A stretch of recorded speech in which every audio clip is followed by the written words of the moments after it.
Buffy finds that she is the chosen one to kill the vampires, and there's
Why, hello there YouTube, and welcome back to 31. So it is day 9 now, and it is day 3 of 90s week.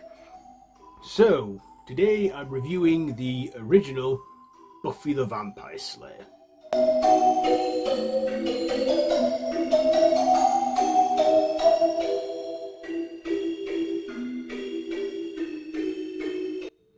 So yeah, this is from 1992, way before the series, way before Joss Whedon made this film, the series.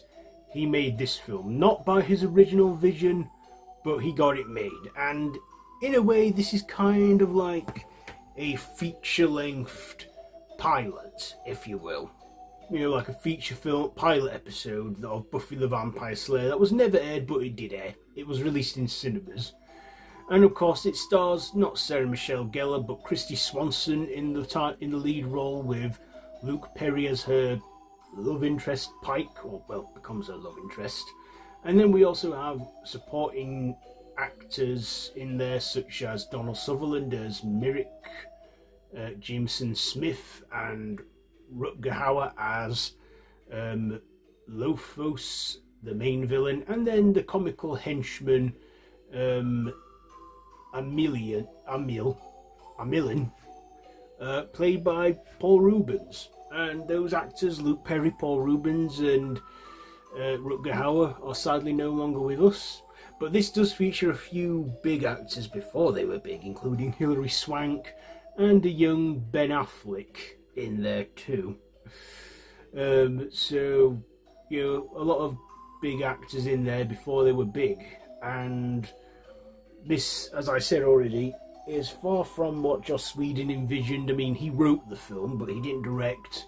But he would go on. This would go on to become like the template, like the format for the series, which would follow 5 years later, which would star Sarah Michelle Gellar.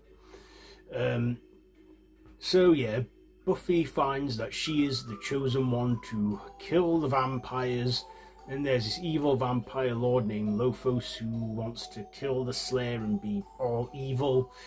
And of course, Buffy goes from being a cheerleader waving pom-poms and chewing gum to kicking vampire ass, and at the school prom she has the big showdown with them. And we get some comedic moments in there too, because this is a comedy horror. And also, I wouldn't say this is R-rated. This is definitely PG-13 kind of horror, because it is, or maybe even a PG. Or if it was at least made today in that context, it would be. So what did I like? Well, I like the 90s cheese in there, the 90s nostalgia, the comedy in there, and also the score as well. I remember when I watched this as a kid. See, me and my sister, we used to watch Buffy the Vampire Slayer, the series, as kids. Yeah, little kids watching a show like that. But we weren't scared of it. But, when we got of this film, we thought, oh, this is different. It was a different woman as Buffy. There was no Giles, no Willow, no Xander, no Spike. But like I said, this was like the original format for the show, which would eventually follow. But yeah, I like the coming of age story to it, and how Joss Whedon like planned for this, you know, because he was like tired of that, you know, that trope of like the blonde pretty girl getting chased by the monsters. He wanted to flip the rules and have it over where it's the hot girl chasing the monsters, which I liked. I also thought the vampires were pretty standard. They had the fangs, but they didn't have like the demonic look like they would eventually in the series. And when you stake them in the heart, they don't turn to dust instantly. You just stake them in the heart and they're dead. So yeah, it's like it wasn't quite there yet with what the series would follow, but you know, this is just campy, you know, cheesy, guilty pleasure fun to me. Yeah. I also thought Luke Perry did a good support role in this. You know, at the time he was probably known for his role in 90210, which is a show that I've never bothered watching because I'm in the UK. It's just, yeah. Kristy Swanson, I only ever know her from one film, which is Phantom. She's probably been in many other films, but I've just not noticed her. Donald Sutherland, of course, a couple of years before, his son, Kiefer, played the vampire David in The Lost Boys. I'm thinking, so his son's a vampire, he's a vampire hunter in it, or at least like the Watcher. Again, I thought he was like the prototype Giles we would get eventually in the series, played by Anthony Head. But like, she didn't have the Scooby Gang like she would eventually in the series, like they would all be. She was more like, you know, fighting the monsters with Merrick watching her.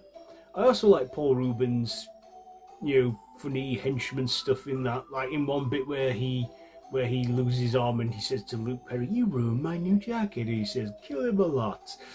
Yeah, Paul Rubens was funny, and I actually did not recognise him. For years, I had no idea that was the same guy who plays Pee Wee Herman, but it was. And he was funny, and especially his demise. I feel he overplayed it a bit, and some points I felt like, are they taking the piss with this? Is this like a parody or something? Because there were moments where I did feel there was parody. Rutger Hauer, he played a charming villain, but was quite sinister and creepy. I love how he gets staked in the heart and how he just drops dead when he just goes, "No, I'm really pissed off," and falls to his knees and he's like, "Whoops." Yeah, then at the end of it, when it's, because it's in the prom, the principal, you know, he goes around giving detention slips to people, even those that are dead, going, "Detention, detention." Yeah, it's a bit bizarre but funny, and I like it as well, you know, and I just think it's, in many ways, I kind of think it's a parody of the series, you know, even though this was before, and like I say, probably like a big movie pilot episode, which was theatrical and stuff.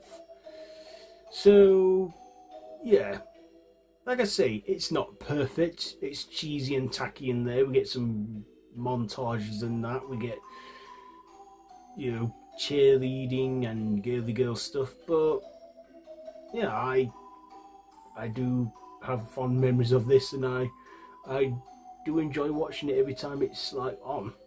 You know, how it sort of sets itself in a serious light at first, but then goes into like the whole campy comediness. So ratings, what am I going to rate this one? You know what, I'll give it 3.5 stabs out of 5, because it does have a few flaws, but I enjoy it. So 3.5 stabs out of 5 for Buffy the Vampire Slayer, the original movie. So there you go, there's my review today. So have you seen it? Let me know what you think down below in the comments. I think it's actually on Disney Plus with the series as well. So yeah, if you've got Disney Plus and you feel like checking it out around this time of year, or any time of year really. So yeah, I will see you tomorrow for more 31 with more 90s week.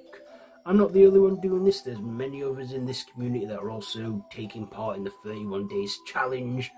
This, I think, is my 8th year. Wow, 8 years of doing this now. How do I make the time? Anyway, yeah, until next time, don't have nightmares.